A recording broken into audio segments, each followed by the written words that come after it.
Hello friends, स्वागत है आपका आपके अपने लीगल चैनल में। मैं हूं एडवोकेट सनी शर्मा। और दोस्तों, आज की इस वीडियो में आपको एक बहुत इंपॉर्टेंट चीज मैं बताने वाला हूं। देखो, पत्नी की गवाही होती है। पत्नी की गवाही आपको सारा रिलीफ दिला सकती है। कोई भी मामला हो, 498 का हो, डाइवोर्स का हो, मेंटेनेंस का हो, डीवी का हो, पत्नी की गवाही सबसे इंपॉर्टेंट चीज। अभी आज की इस वीडियो में मैं ये नहीं बताने वाला हूं कि पत्नी से आपको क्वेश्चन क्या पूछने, मैं आपको स्ट्रेटेजी बताने वाला हूं कि क्वेश्चन पूछने कैसे हैं।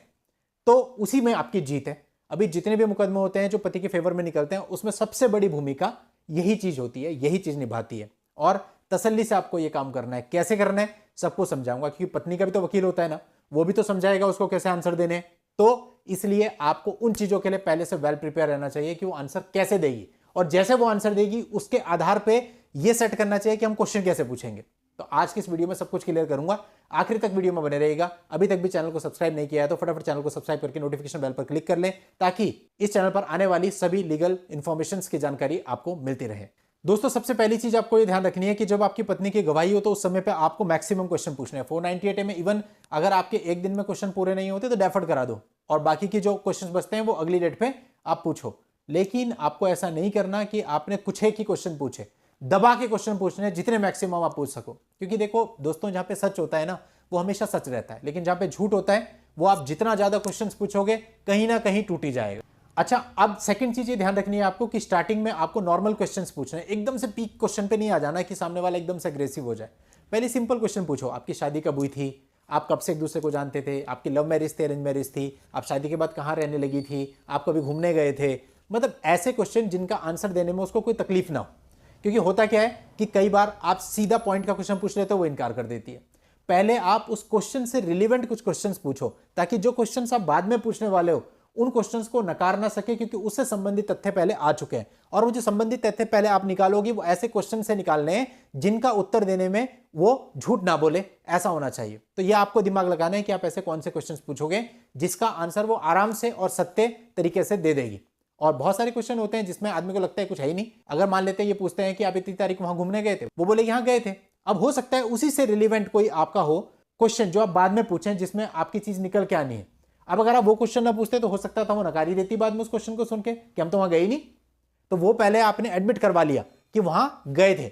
अब उससे रिलेवेंट क्वेश्चन जिससे आपको कुछ निकालना है, अब आप वो पूछो।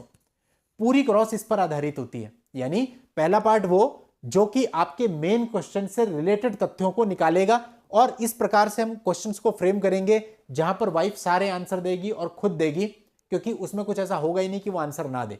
सारी चीजों को एडमिट करवा लो, क्योंकि उसको पता नहीं चलेगा कि आप ये चीजें क्यों पूछ रहे हो। अब इसका संबंध कहां किससे है वो सिर्फ आप जान सकते हो, और बाद में आप वो मेन क्वेश्चंस पूछ के उससे वो चीजें निकलवाएं। फिर जब उसका एक बार एडमिशन आ जाएगा तो वो उन चीजों को नकार नहीं पाएगी। एक बात और ध्यान रखना, जो भी क्वेश्चंस आप पूछें ऐसे में वो प्यार से पूछने, बहुत स्मूथ तरीके से, एग्रेसिव होकर आपको नहीं पूछने। स्टार्टिंग में बिल्कुल प्यार से चलो। एग्रेसिव होने वाली स्टेज तब आएगी जब आप मेन क्वेश्चंस में आ जाएंगे और पत्नी को समझ में आ जाएगा कि भाई अब जो है गड़बड़ होने लग रहा है। तो उस समय पे आप अपनी एग्रेसिवनेस दिखा सकते हो। बट इनिशियल लेवल पे जब आप एक सारे क्वेश्चन पूछ रहे होते हैं जिसके अंदर बहुत नॉर्मल चीजें होती हैं, उसमें आपको बहुत स्मूथ रहना है, बहुत ही प्यार से जवाब लेना है। और कई बार ऐसा होता है कि आप कोई प्रश्न पूछते हैं और सामने वाली जो पत्नी होती है वो उसका गलत उत्तर देती है, तो ऐसे में आपको उसी से संबंधित 4 क्वेश्चन और पूछने हैं। फॉर एग्जाम्पल, मैंने पूछा कि आपने कोई पुलिस रिपोर्ट दर्ज कराई थी? उसने कहा नहीं दर्ज कराई थी। जैसे मेरे साथ ऐसी घटना हुई थी, मैं बाहर को भाग गई थी या मैं अपने मायके को चली गई थी। अब आप बात यहां खत्म मत करो, आप इसी से संबंधित 4 क्वेश्चन पूछो। ठीक है, जब आप मायके चली गई थी तब आपने पुलिस रिपोर्ट दर्ज कराई थी? जब आप मायके गई थी तब आपने मेडिकल कराया था? जो 100 नंबर पे आपने फोन किया उसका रिकॉर्ड था? एनीथिंग उससे रिलेटेड आपको 4-5 क्वेश्चन और दाग देने, क्योंकि जब आदमी झूठ बोलता है तो नर्वस तो वैसे ही होता है। फिर उसके बाद 4-5 चीजें आप और इंस्टेंटली पूछ लोगे तो उसको एकदम से समझ में नहीं आएगा कि क्या बोलूं, तो गड़बड़ाएगा कहीं ना कहीं। तो आपको ये कुछ चीजें जो मैं बता रहा हूं ना, इनको आप ध्यान में रख के चलते हो, आप गवाही में सब कुछ निकलवा सकते हो। तो दोस्तों, उम्मीद करता हूं कि जानकारी आपको अच्छी लगी होगी। शॉर्ट में मैंने आपको समझाने की कोशिश करी कि आपको वाइफ की गवाही कैसे करवानी है। चलिए दोस्तों, आज की इस वीडियो में इतना ही। नेक्स्ट वीडियो में नई जानकारी के साथ मैं आपसे फिर मिलता हूं। तब तक के लिए good bye and thank you for watching. Take care.